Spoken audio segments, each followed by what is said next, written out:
दरवर्षी चैत्र पाडव्याच्या दिवशी डोंबिवलीमध्ये भव्य आणि देखणी अशी स्वागत यात्रा फडके रोडवर निघते. गुढीपाडव्याची ही शोभायात्रा डोंबिवलीच्या संस्कृतीचं प्रतीक आहे. डोंबिवलीतूनच मराठी नूतन वर्षाच्या निमित्ताने सन 1998 पासून भव्य शोभायात्रा काढण्याची पद्धत सुरू झाली.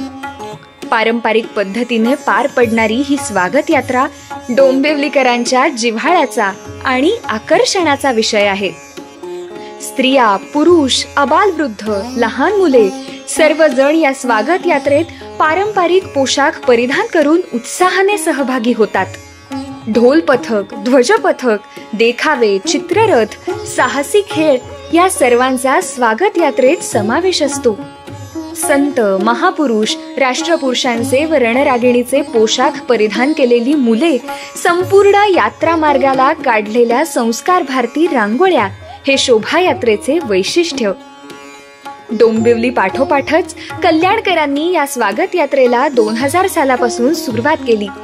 कल्याणमधील मुरबाड रोडवरून ही भव्य स्वागत यात्रा निघते. या स्वागत यात्रेचे हे रौप्य महोत्सवी वर्ष आहे.